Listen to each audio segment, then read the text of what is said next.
नमस्कार दोस्तों, स्वागत है एक बार फिर आपके अपने YouTube चैनल जीवा स्टडी पर। मैं वरिष्ठ अध्यापक मुकेश कुमार जंगड़ आपका स्वागत करता हूं। तो इस वीडियो में अपन जो है RPSC second grade GK paper 1 में जो इंडियन पॉलिटी आपकी भारतीय राज्य व्यवस्था उसके 50 क्वेश्चन देखेंगे एकदम अच्छे तरीके से। और कल से आपके एग्जाम स्टार्ट है और कल एग्जाम जो आपका ग्रुप ए का जो एसएसटी सब्जेक्ट है उनका जीके का पेपर भी है साथ में। तो उनसे आपको जो अगले ग्रुप है ग्रुप बी, सी और डी, उनका पता लग जाएगा कि कहां से क्वेश्चन बन रहे हैं, करंट के कितने बन रहे हैं और जो है भारतीय अर्थव्यवस्था उसके कहां से बन रहा है उससे रिलेटेड अपन कल देखेंगे। तो देखो कुछ क्वेश्चन है उनको अपन अच्छे से देख लेते हैं। सबसे पहला कि निम्नलिखित में से भारत के संविधान के कौन से अनुच्छेद मौलिक अधिकारों के अनुच्छेद 14 और अनुच्छेद 19 में उल्लेखित प्रावधानों के अपवाद हैं। अनुच्छेद जो आपका 14 ये तो समानता का अधिकार है, ठीक है, और अनुच्छेद जो 19 आपका ये स्वतंत्रता का अधिकार है। किसका? स्वतंत्रता का अधिकार है। इन दोनों का अपवाद कौन से दो अनुच्छेद है, डायरेक्ट याद रखना आपको। तो इसका उत्तर हो जाएगा ऑप्शन नंबर 1, ठीक है। अनुच्छेद 31A और अनुच्छेद 31C जो है आपके वो अनुच्छेद 14 और 19 में उल्लेखित प्रावधानों के क्या हैं? अपवाद हैं, ठीक है। तो ये थोड़ा सा डायरेक्ट आपको याद रखना है। फिर चलते हैं क्वेश्चन नंबर 2 की तरफ। भारतीय संविधान में अनुच्छेद 5 के तहत संविधान के प्रारंभ पर नागरिकता के उपबंध में या संबंध में कौन सा उपबंध असत्य है? जो अनुच्छेद 5 है आपका उसमें जो संविधान के प्रारंभ पर नागरिकता के संबंध में जो भी आपके प्रावधान दिए हैं उनसे संबंधित असत्य कथन बताया अपने को। सबसे पहले आपको पता ही है जो है नागरिकता भाग 2 में वर्णित है और भाग 2 की अगर अपन बात करें तो अनुच्छेद जो है 5 से लेकर 11 तक, अनुच्छेद 5 से लेकर 11 तक जो है नागरिकता के प्रावधान उल्लेखित हैं।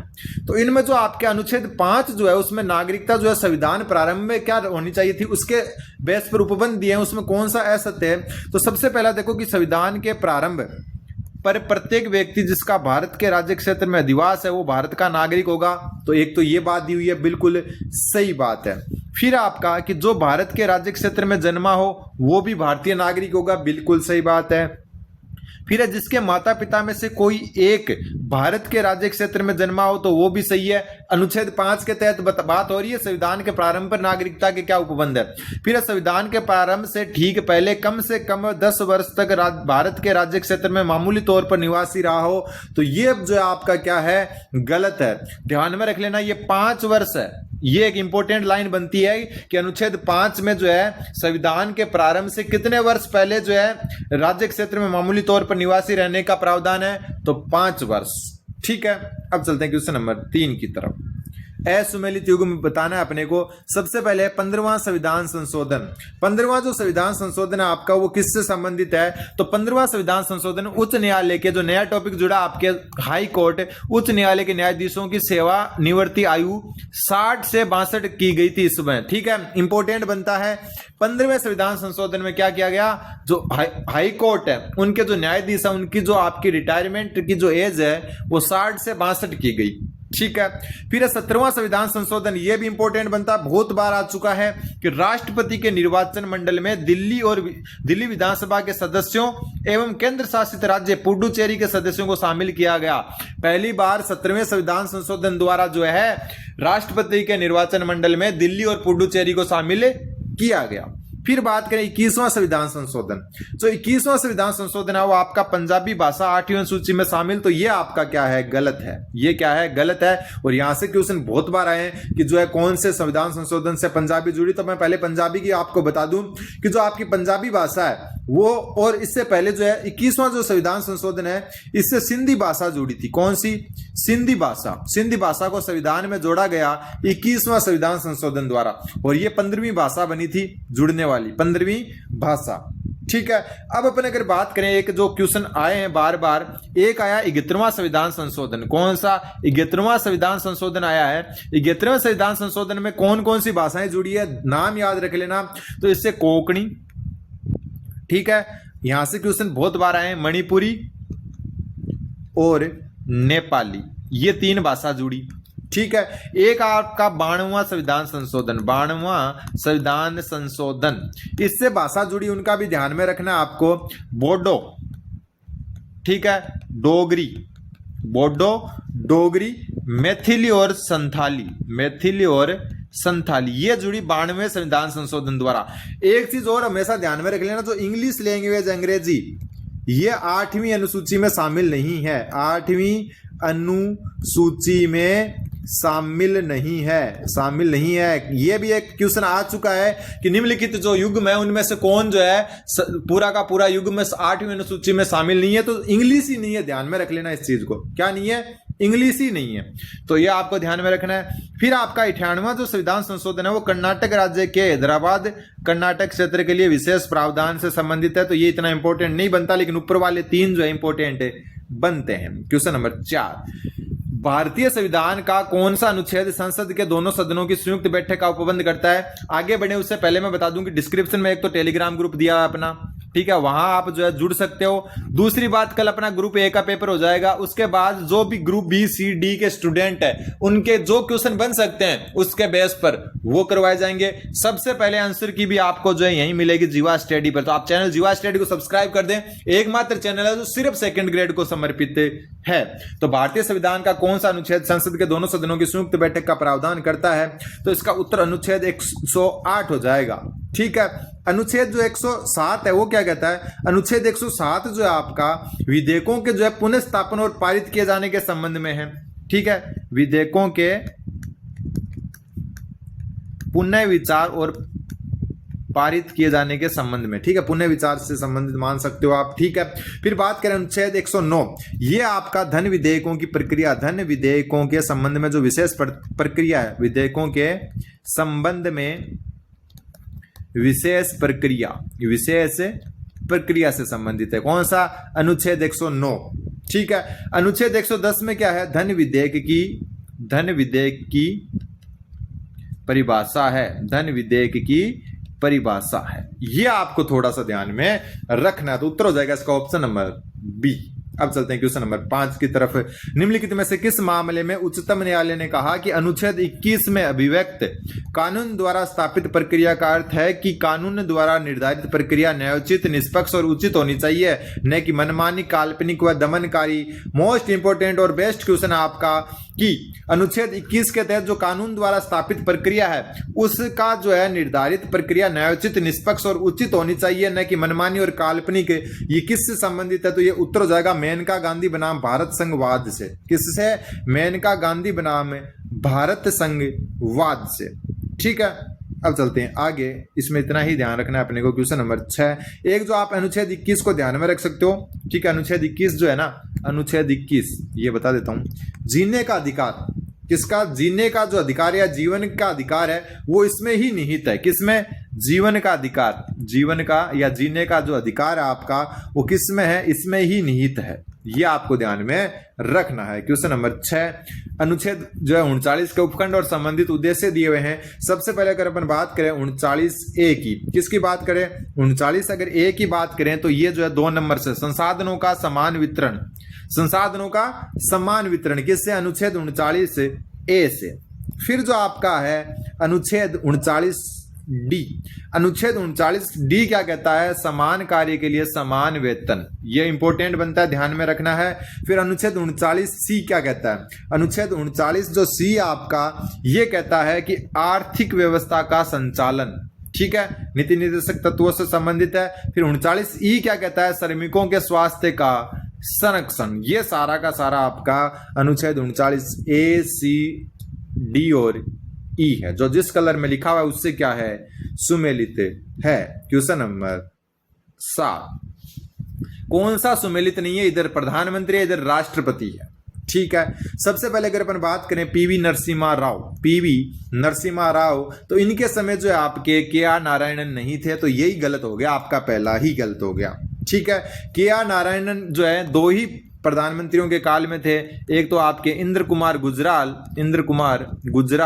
और एक अटल बिहारी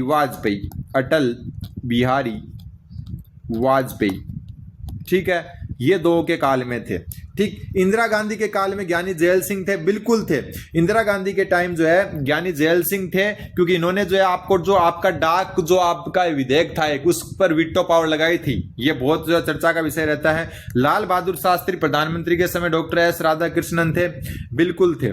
मनमोहन सिंह के समय प्रतिभा पाटिल थी, बिल्कुल। और एपीजे अब्दुल कलाम जो है किन 2 प्रधानमंत्रियों के काल में थे, कमेंट में बताना आपको, ठीक है।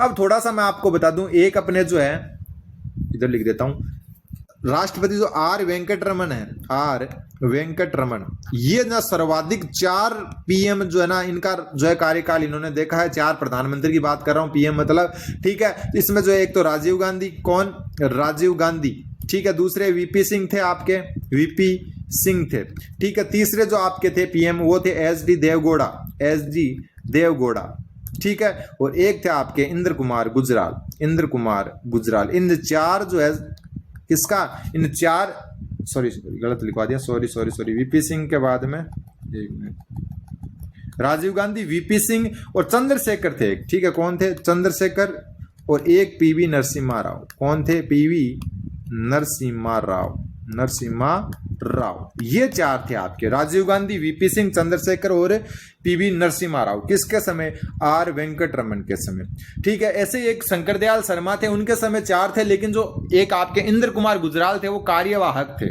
ठीक है। शंकर दयाल शर्मा को भी मैं बता देता हूं, यहां ही लिख देता हूं, शंकर दयाल शर्मा, कौन, राष्ट्रपति शंकर दयाल शर्मा।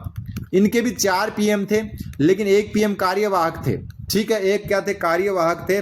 सबसे पहले इनमें राजीव गांधी थे, सॉरी ये तो वापस वही आ गया, एक मिनट। एक थे आपके पीवी नरसिम्हा राव, पीवी, याद नहीं रहा, दोनों मिक्स हो गए मेरे, कोई बात नहीं है, ठीक है। इसके पीवी नरसिम्हा राव, अटल बिहारी वाजपेयी, अटल बिहारी वाजपेयी, ठीक है। एसडी देवगौड़ा, मेरे याद किए थे, दोनों मिक्स हो गए मेरे, इसलिए जो है मैंने मिक्स करा दिया, लेकिन सही है एकदम।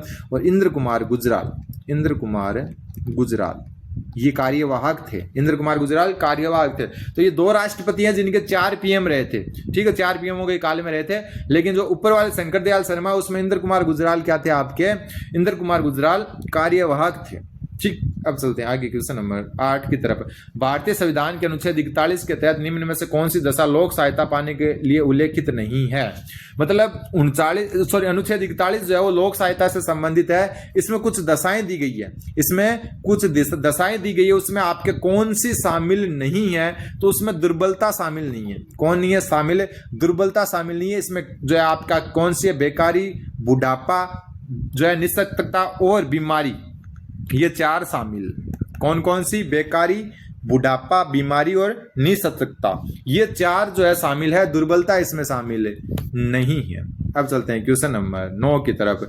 सांस्कृतिक और शैक्षिक अधिकार से जुड़े संविधान के अनुच्छेद 29(1) में किसी समूह के को अल्पसंख्यक निर्धारित करने के लिए कौन कौन से आधार उल्लेखित है। इंपॉर्टेंट क्वेश्चन बनता है, कोई भी जो आपका समूह है उसको अल्पसंख्यक कब मानेंगे अपने, तो उसको अल्पसंख्यक मानने के लिए कौन कौन से आधार उल्लेखित है। तो इसमें आपकी लिपि है, बिल्कुल, धर्म नहीं है, ध्यान रख लेना, लिपि है। लिपि के अलावा भाषा है, बिल्कुल, मूल वंश नहीं है, ध्यान रख लेना, और संस्कृति है। कौन है, संस्कृति।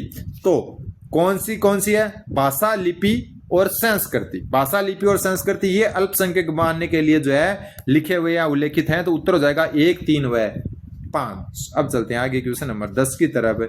10वां जो क्वेश्चन आपका हुआ है कि भारत के राष्ट्रपति के संबंध में निम्नलिखित में से क्या सही है। क्या सही है, उल्टा पूछा, गलत नहीं पूछा है।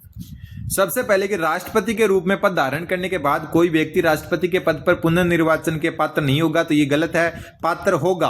और किसके अनुसार पात्र होगा, अनुच्छेद 57 क्या कहता है, पुनः निर्वाचित हो सकता है, ठीक है, पुनः निर्वाचित हो सकता है, ठीक। अब अपन बात करें कि जो है संविधान का अतिक्रमण करने पर राष्ट्रपति को अनुच्छेद 62 में उपबंधित रीति से महाभियोग द्वारा हटाया जा सकता है। तो महाभियोग जो आपका अनुच्छेद 61 में वर्णित है, अनुच्छेद 61 में वर्णित है, तो यह भी गलत हो गया। फिर अपना पद संभालने से पूर्व राष्ट्रपति भारत के संविधान के अनुच्छेद 60 के अनुसार शपथ या प्रतिज्ञान ग्रहण करता है, बात बिल्कुल सही है। तो यह क्या हो गया, सही, अनुच्छेद 60 में जो है शपथ है। फिर संसद के सभी सदस्य राष्ट्रपति के निर्वाचक मंडल के सदस्य होते हैं, तो बिल्कुल नहीं होता। राष्ट्रपति के निर्वाचक मंडल में जो संसद है, संसद के आपके जो है सिर्फ निर्वाचित सदस्य होते हैं, निर्वाचित सदस्य, सभी नहीं होते, मनोनीत नहीं होते, ध्यान में रख लेना। कौन होते हैं, सिर्फ निर्वाचित सदस्य। तो यहां पर उत्तर हो जाएगा ऑप्शन नंबर सी। फिर आपका क्वेश्चन नंबर 11वां क्वेश्चन है, भारतीय जो संविधान के अनुच्छेद 51 क, यानी कि मूल कर्तव्य की बात हो रही है, में उल्लेखित मूल कर्तव्यों को सही क्रम में व्यवस्थित कीजिए। अच्छा, बहुत अच्छा क्वेश्चन है ये आपका। सही क्रम में इसको जो है व्यवस्थित अपने को करना है। ये क्वेश्चन आपका बहुत अच्छा क्वेश्चन है। सबसे पहले देखो कैसे याद रखें अपन, भारत की जो है प्रभुता, एकता और अखंडता की रक्षा करें और उसे अक्षुण्ण रखें। भारत की प्रभुता, एकता और अखंडता की रक्षा करें और उसको अक्षुण्ण रखें। ये आता आपका 51 कै में, या हम कह सकते हैं 51 कैपिटल ए स्मॉल ए, इसमें आता है। ठीक है, फिर स्वतंत्रता के लिए हमारे राष्ट्रीय आंदोलन किसने चलाया? गांधी जी ने। आंदोलन गांधी जी ने, एक मान के चलते हैं अपन, आंदोलन कौन करता था? गांधी जी। गांधी जी को क्या कहते थे? बापू। तो बी से बापू तो ये ब यानी कि, या बी से बापू तो बी यानी कि ख, या हम कह सकते हैं 51 ए स्मॉल बी पर आएगा। ठीक है, फिर देश की रक्षा करें और आह्वान किए जाने पर राष्ट्र की सेवा करें। ये कैसे याद रखोगे? देश की रक्षा यानी डिफेंस, एक प्रकार से डिफेंस मान के चलें तो डिफेंस, डी फॉर डिफेंस, और डी वैसे आता है घ, और वैसे आएगा आपका 51 ए डी। फिर संविधान का पालन करें और उसके आदर्शों, ए से आदर्श संस्थाओं, राष्ट्रध्वज और राष्ट्रगान का आदर करें। तो ये आपका 51 ए है। तो ठीक है, वो ऊपर वाला सी था, सॉरी, एक मिनट, ये जो है पहला मैंने गलत बता दिया आपको, ये सी था। कौन सा था? 51 ग, या हम कह सकते हैं 51 ए सी। ठीक है, सी। अब जो है इसका क्रम आपको पता चल गया होगा। सबसे पहले ए है, सबसे पहले ए है तो 4 नंबर, ए के बाद में बी आएगा यानी कि 2 नंबर, बी के बाद में आएगा सी यानी कि 1 नंबर, और फिर आएगा 3 नंबर। ठीक है, तो 4 2 1 3, 4 2 1 3, उत्तर हो जाएगा आपका ऑप्शन नंबर 4। क्वेश्चन नंबर 12वां जो क्वेश्चन आपका वो बोल रहा है कि भारत जो उपराष्ट्रपति को अपने पद से हटाने के लिए भारतीय संविधान में क्या प्रक्रिया है? भारतीय संविधान में क्या प्रक्रिया है? सबसे पहले मैं बता दूं कि ये प्रक्रिया का उल्लेख मिलता है आपका अनुच्छेद 67 में, 67 जो अनुच्छेद है उसमें जो है इस प्रक्रिया का उल्लेख आपको मिलता है। ये क्या कहता है कि राज्यसभा के ऐसे संकल्प द्वारा जिसे राज्यसभा के तत्कालीन सदस्यों के बहुमत से पारित किया हो और जिसे लोकसभा सहमत हो। बिल्कुल पहला ही इसका उत्तर हो जाएगा। मतलब उपराष्ट्रपति जो होता है ना, वो क्या होता है? राज्यसभा का सभापति होता है। राज्यसभा का क्या होता है? सभापति होता है। और राज्यसभा का सभापति होने के कारण इसको राज्यसभा के ऐसे संकल्प जिससे राज्यसभा के तत्कालीन जो सदस्य उनके बहुमत से पारित किया गया और जिसे लोकसभा सिर्फ सहमत हो, हटा सकते हैं। ठीक है, क्योंकि राज्यसभा का सभापति होता है उपराष्ट्रपति। क्वेश्चन नंबर 13वां जो क्वेश्चन आपका वो बोल रहा है कि भारत के संविधान के अनुच्छेद 16 के संबंध में निम्नलिखित कथनों पर विचार कीजिए। ठीक है, सबसे पहले अनुच्छेद 16(2) के तहत किसी नियोजन या पद के संबंध में धर्म, मूल वंश, जाति, भाषा, लिंग, उद्भव, जन्म स्थान के आधार पर किसी नागरिक के साथ भेदभाव नहीं किया जाएगा। ये थोड़ा डीप क्वेश्चन है। अनुच्छेद 16 जो 2 है आपका, उसमें देखो क्या क्या 7 जो है, सबसे पहले इस पर 7 आधार हैं। ठीक है, भेदभाव के 7 आधार हैं। धर्म है, बिल्कुल है। मूल वंश बिल्कुल है। जाति बिल्कुल है, लेकिन भाषा नहीं है, ध्यान में रख लेना, भाषा नहीं है इसमें शामिल। फिर आपका लिंग है, बिल्कुल। उद्भव है, बिल्कुल। जन्म स्थान है, बिल्कुल है। 7वां जो है वो है निवास। क्या है? निवास। 7वां ये है, तो इसमें भाषा सम्मिलित नहीं है। ये एक बहुत अच्छा क्वेश्चन है कि 16(2) में क्या शामिल नहीं है। इसको ऐसे मत देखो आप हार्ड क्वेश्चन मान के मैं, चलो और क्या सीख रहे हो यहाँ पर? आप सीख रहे हो कि 16(2) में भाषा शब्द नहीं है और निवास और जन्म स्थान दोनों है। फिर अनुच्छेद 16(4) के 77वें संविधान संशोधन अधिनियम 1995 द्वारा जोड़ा गया, जो अनुसूचित जातियों और जनजातियों के लिए राज्य के अधीन सेवाओं में आरक्षण प्रदान करता है। बिल्कुल, SC/ST को सेवाओं में आरक्षण अनुच्छेद 16(4) कह देता है। तो उत्तर हो जाएगा इसका केवल 2। क्वेश्चन नंबर 14, राष्ट्रपति चुनाव 2022 में निम्नलिखित में से किस राज्य की विधानसभा के प्रत्येक सदस्य का जो मत मूल्य है वो अधिकतम था? ये एक अच्छा क्वेश्चन है आपका। तो आपका जो नीचे दिया गया है उसमें से पूछा है कि जो 2022 के चुनाव थे उसमें राज्य की विधानसभा के प्रत्येक सदस्य का मत मूल्य अधिकतम कहां था? वैसे अधिकतम किसका है? उत्तर प्रदेश का। उत्तर प्रदेश का अधिकतम है, और उत्तर प्रदेश का आपका कितना है? 208 है। ठीक है, इसके बाद में आपका तमिलनाडु और झारखंड आता है, ध्यान में रख लेना, बहुत अच्छा है। क्योंकि अपन छोटे जो है, ये नहीं कह सकते हैं कि राज्य छोटा है तो जो है कम होंगे। इनका 176 है, तो सबसे ऊपर यही आएगा। न्यूनतम की बात करें तो सिक्किम का न्यूनतम है। सिक्किम का कितना है? सिर्फ और सिर्फ 7 है। सिर्फ और सिर्फ 7 है सिक्किम का। तो ऑप्शन में से झारखंड होगा। एक बहुत इंपॉर्टेंट क्वेश्चन है, क्योंकि जरूरी नहीं है कि हमेशा उत्तर प्रदेश ही दे। ठीक है, तो उत्तर प्रदेश की जगह अगर अपन जो है 2022 की बात हो रही है, कब की बात हो रही है? 2022 की, 2022 की। और राजस्थान का कितना था? तो राजस्थान का आपका था 129। ठीक है। और एक जो संसद है उसमें जो सांसद होते हैं आपके, सांसद का मत मूल्य 700 था। पहले 708 था पहले, लेकिन बाद में कितना था? 2022 में 700 था। ये ध्यान में आपको रखना है। अब चलते हैं क्वेश्चन नंबर 15 की तरफ। भारत के उच्चतम न्यायालय यानी कि सुप्रीम कोर्ट ने निम्नलिखित में से किस वाद में ये उद्धृत किया कि धर्मनिरपेक्षता संविधान की आधारिक संरचना का एक हिस्सा है और इसलिए राज्य सरकार के धर्मनिरपेक्षता विरोधी कृत्यों को कानूनी रूप से राष्ट्रपति शासन लगाने का आधार माना जा सकता है। तो ये नाम याद रखो आप, धर्मनिरपेक्षता और राष्ट्रपति शासन दोनों साथ में आ जाए तो कौन सा वाद आपको करके आना है? तो आपको करके आना है SR बॉम्बे बनाम भारत संघवाद। कौन सा करके आना है? आपका SR बॉम्बे बनाम भारत संघवाद, इसका करके आना है। जैसे ही आपको ये दोनों चीजें साथ में मिल जाए, ठीक है। और इसमें जो है धर्मनिरपेक्षता को जो है संविधान का मूल ढांचा मानना था। क्वेश्चन नंबर 16वां क्वेश्चन बोल रहा है, भारत के संविधान के निम्नलिखित में से किस अनुच्छेद के अनुसरण में भारत की संसद ने ग्रेच्युटी भुगतान अधिनियम 1972 जो है क्या किया? पारित किया। तो ये जो आपका अनुच्छेद 42 के तहत, जिसमें क्या होती है? काम की न्याय संगत और मनोचित दशा, काम की न्याय संगत और मनोचित दशा तथा प्रसूति जो सहायता है उसमें ग्रेच्युटी जो है भुगतान अधिनियम 1972 बनाया। क्वेश्चन नंबर 17, भारत में संघीय मंत्री परिषद के संबंध में निम्नलिखित कथनों पर विचार कीजिए। ठीक है। कोई व्यक्ति जो संसद के दोनों में से किसी एक सदन का सदस्य न हो उसे मंत्री नियुक्त किया जा सकता है। दोनों में से किसी एक सदन का सदस्य ना हो, बिल्कुल। अगर राज्यसभा का नहीं है कोई बात नहीं है, लोकसभा का नहीं है कोई बात नहीं, लेकिन एक का होना चाहिए, बिल्कुल सही बात है। परंतु यदि वो मंत्री नियुक्त होने के बाद एक भी सदन का होगा, यहाँ पर मंत्री नियुक्त होने की तारीख से 6 माह की अवधि के भीतर दोनों में से किसी एक सदन का सदस्य न बन सके तो वह मंत्री नहीं रहता। बिल्कुल, अगर दोनों में से एक भी सदन का सदस्य नहीं हो, राज्यसभा और लोकसभा का, तो वो मंत्री तो बन सकता है, लेकिन 6 माह में उसको जो है दोनों में से किसी एक सदन की सदस्यता लेनी होगी। अगर नहीं ले पाता है तो मंत्री नहीं रहेगा। ठीक है। तथापि संसद जो है वो सदस्य के रूप में चुने जाने के पश्चात उसे फिर से मंत्री के रूप में नियुक्त किया जा सकता है। मंत्री को दोनों सदन में उपस्थित हो रहने तथा उनके कार्रवाई में भाग लेने में मत देने का अधिकार होता है।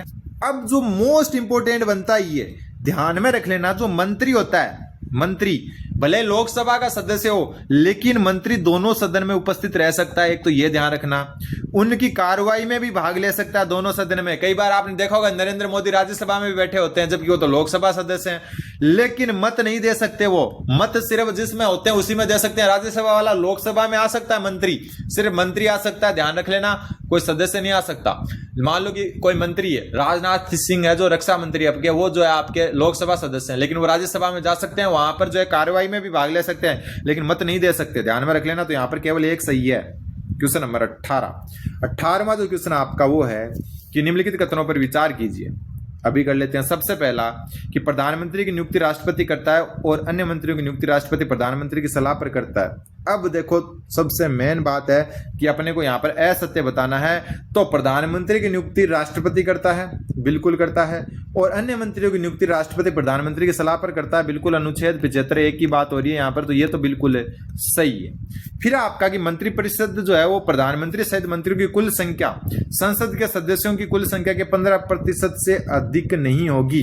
तो ये भी एक अच्छा क्वेश्चन है। लेकिन यहाँ पर ये important statement, most important statement अपन पढ़ते आ रहे हैं और इसको सही भी कर देते हैं, लेकिन ये सही नहीं है, ये गलत है। ये क्या है? गलत है। मंत्रिपरिषद में प्रधानमंत्री सहित मंत्रियों की कुल संख्या, लोकसभा आएगी यहाँ पर, लोकसभा के सदस्यों की कुल संख्या के 15% से अधिक नहीं होगी, ना कि संसद में तो राज्यसभा भी आ जाती है। ठीक है। मंत्री प्रधानमंत्री के प्रसाद पर्यंत अपना पद धारण करता है, तो बिल्कुल नहीं, ये राष्ट्रपति के प्रसाद पर्यंत धारण करता है, राष्ट्रपति। यह आपका अनुच्छेद 75(1) क में वर्णित है, और यह जो आपका है ये किस में वर्णित है? तो ये 75(2) में वर्णित है, अनुच्छेद 75(2) में। तो असत्य हो गया आपके 2 और 3, ऑप्शन नंबर बी। अगला क्वेश्चन नंबर 19। इधर असुमेलित बताना, इधर अनुच्छेद है, इधर प्रावधान दिए हुए हैं आपके। सबसे पहले आपका अनुच्छेद 129। अनुच्छेद 129 क्या कहता है? उच्चतम न्यायालय का अभिलेख न्यायालय होना। इंपोर्टेंट क्वेश्चन बनता है, उच्चतम न्यायालय का अभिलेख न्यायालय होना, अनुच्छेद 129। अनुच्छेद 127 क्या कहता है? अनुच्छेद 127 कार्यकारी मुख्य न्यायमूर्ति की नियुक्ति, बिल्कुल नहीं, ये अनुच्छेद 126 कहता है। अनुच्छेद 126 क्या कहता है? कि आप कोई कार्यकारी मुख्य न्यायमूर्ति की नियुक्ति कर सकते हो। तो अनुच्छेद ये असुमेलित हो गया आपका। अनुच्छेद 127 क्या कहेगा? अनुच्छेद 127 तदर्थ न्यायाधीशों की नियुक्ति कहता है। तदर्थ न्यायाधीशों की नियुक्ति, न्यायाधीशों की नियुक्ति, ठीक है। अनुच्छेद 136 क्या बोलेगा? अनुच्छेद 136 है अपील के लिए उच्चतम न्यायालय की विशेष इजाजत, और अनुच्छेद 131 उच्चतम न्यायालय की आरंभिक जो है आपका अधिकारिता, ठीक है। एक अनुच्छेद 128 है, वो भी मैं आपको बता देता हूं। अनुच्छेद 128 ये बोल रहा है कि आपकी जो सुप्रीम कोर्ट है उसकी बैठक में, सुप्रीम कोर्ट की बैठक में सेवानिवृत्त न्यायाधीशों की उपस्थिति, सेवानिवृत्त न्यायाधीशों की उपस्थिति ये कहता है, ठीक है। अब चलते हैं आगे क्वेश्चन नंबर 20 की तरफ। निम्नलिखित में से भारत के निर्वाचन आयोग के संदर्भ में कौन सा कथन असत्य है? कौन सा कथन असत्य है? सबसे पहले भारत का निर्वाचन आयोग मुख्य निर्वाचन आयुक्त और उतने अन्य निर्वाचन आयुक्तों से मिलकर बनता है जितने राष्ट्रपति समय समय पर नियत करे। बिल्कुल सही बात है, ठीक है। कोई फिक्स नहीं है, एक मुख्य निर्वाचन आयुक्त होगा, बाकी जो है अन्य होंगे, ठीक है।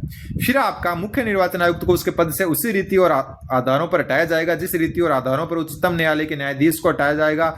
यह बात भी बिल्कुल सही है, ठीक है। मुख्य निर्वाचन आयुक्त को उसी रीति और जो है नियमों से हटाया जाएगा जिससे न्यायाधीश को उच्चतम न्यायालय के, ठीक है।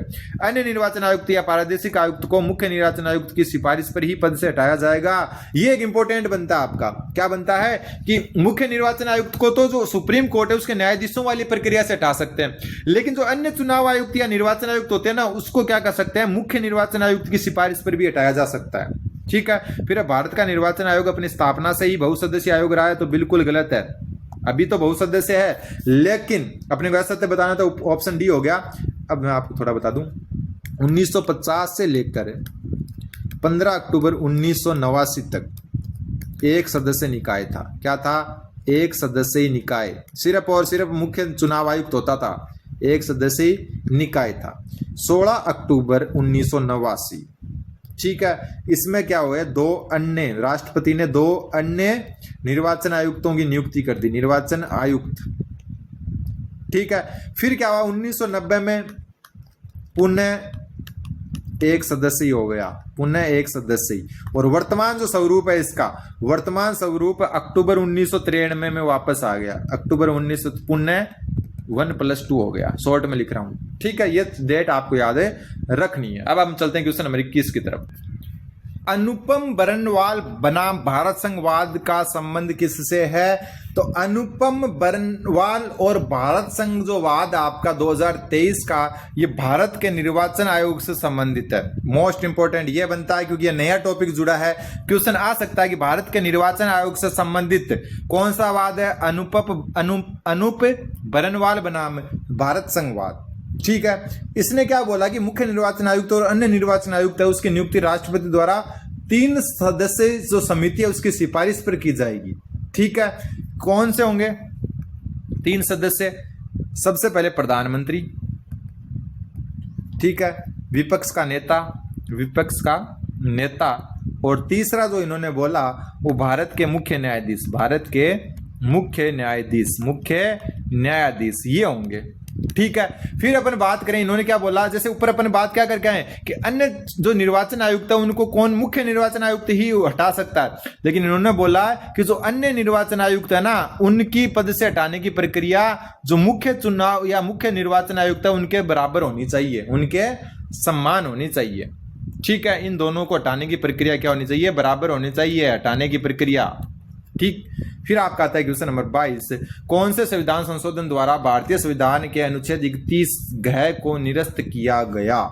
सबसे पहले अनुच्छेद जो आपका 31 घ है वो जो है आपके 43वें संविधान संशोधन 1977 द्वारा क्या किया गया? निरस्त किया गया। इसमें और भी था, एक 32 क था, संपत्ति का जो अधिकार है उससे का उपअधिकार, उसको भी समाप्त कर दिया गया। एक आपका 131, इसके अलावा 144, ये कह हैं सारे, ठीक है। इनको भी क्या है इसी के द्वारा हटाया गया था। क्वेश्चन नंबर 23वां क्वेश्चन बोल रहा है भारतीय संविधान के नीति निर्देशक तत्वों के तहत अनुच्छेद 47 में राज्य के प्राथमिक कर्तव्यों में सम्मिलित नहीं है।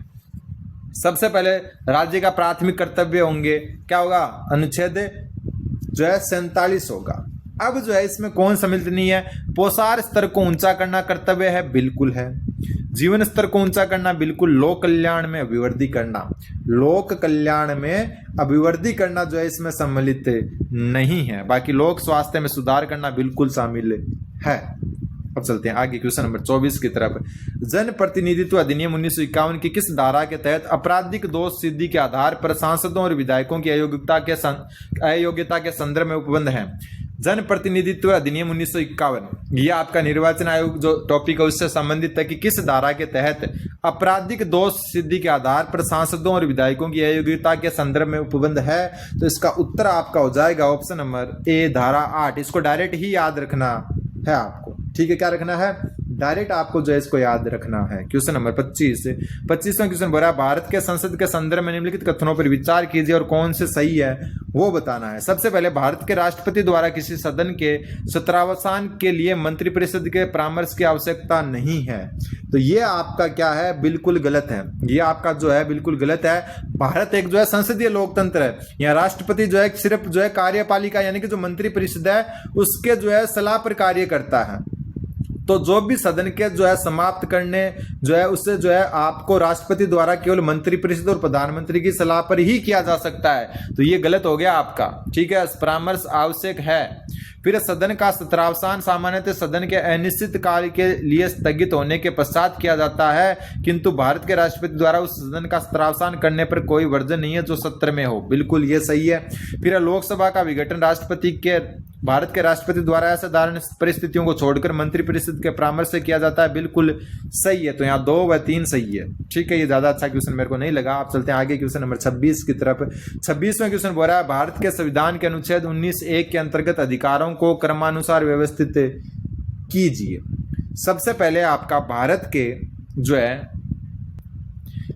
के राज्य क्षेत्र के किसी भाग में निवास करने और बस जाने का अधिकार। तो भारत के जो है किसी भी निर्वाचन क्षेत्र में जो है निवास करने और बस जाने का अधिकार 19(1) और ये आपका जो है ई में है। किस में है? ई में। फिर सहकारी समिति बनाने का अधिकार। सहकारी समिति जो है या हम कह सकते हैं जो संघ बनाने का अधिकार है उसमें ये 97वें संविधान संशोधन द्वारा जोड़ा गया और ये 19(1) सी में है। फिर भारत के राज्य क्षेत्र में सर्वत्र अबाध संचरण का अधिकार। तो ये आपका जो है कहीं भी जो है सर्वत्र आप जो है फिर सकते हो, घूम सकते हो, ये 19(1) डी में है, ठीक है। फिर है कोई वृत्ति या उपजीविका करने का अधिकार। तो कोई वृत्ति और जो है हम कह सकते हैं उपजीविका करने का अधिकार जो है वो आपका जी में है, 19(1) जी में। तो यह आपके सामने है। सबसे पहले इनमें से आएगा 2 नंबर, फिर आएगा 3, फिर आएगा 1, फिर आएगा 4। तो 2, 1, 2, 3, 1, 4। क्वेश्चन नंबर 27, भारत के संविधान के निम्नलिखित में से कौन कौन से अनुच्छेद 26 नवंबर 1949 को प्रवृत्त हुए थे? क्योंकि अपना संविधान जो है आपका 26 जनवरी 1950 को लगा था, लेकिन कुछ अनुच्छेद जो आपके वो है 26 नवंबर 1949 को ही जो है लागू हो गए थे, ठीक है। और ये किसके तहत हुए थे? अनुच्छेद 394 के तहत। यहाँ आपके इंपोर्टेंट बनते हैं वो मैं बता दूं। एक आपका अनुच्छेद 5, 6, 7, 8 और 9 ये इंपोर्टेंट बनते हैं क्योंकि ये नागरिकता से संबंधित है। ये नागरिकता से, और नागरिकता अपने टॉपिक में है तो अनुच्छेद 9 तक तो ये इसमें सम्मिलित थे, ठीक है।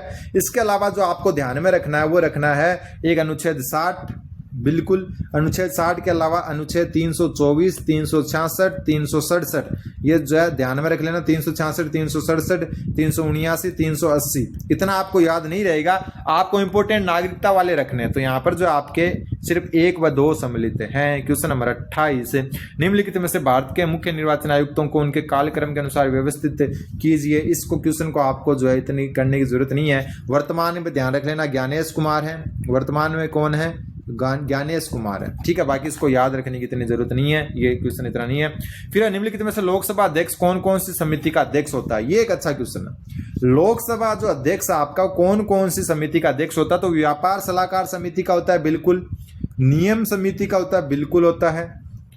प्राकलन समिति का नहीं होता, सामान्य प्रयोजन समिति का होता है। तो 1, 2, 4 उत्तर हो जाएगा। ये इंपॉर्टेंट क्वेश्चन है। लोकसभा अध्यक्ष जो है किस किस समिति का अध्यक्ष होता है। क्वेश्चन नंबर 30, लोकसभा में अविश्वास प्रस्ताव प्रस्तुत करने के लिए कितने सांसदों का समर्थन आवश्यक है? तो लोकसभा में जब आप अविश्वास प्रस्ताव प्रस्तुत करेंगे तो आपको जो है 50 सांसदों की आवश्यकता होगी समर्थन की। ठीक है, तो ये आपके 30 क्वेश्चन थे इंपॉर्टेंट। बाकी मैं आपको बता दूं कि कल जो आपकी क्लास होगी, जो कल आपका पेपर होगा, ग्रुप ए का पेपर होगा, ग्रुप ए का, उसके अंदर क्या आता है उसके बेस पर मैं आपको कल शाम को क्लासेस कराऊंगा और आंसर की भी सबसे पहले आपको जो है जीवा स्टडी पर देखने को मिल जाएगी। तब तक आप चैनल पर बने, चैनल को सब्सक्राइब करें। धन्यवाद, बने रहे जीवा स्टडी के साथ। धन्यवाद।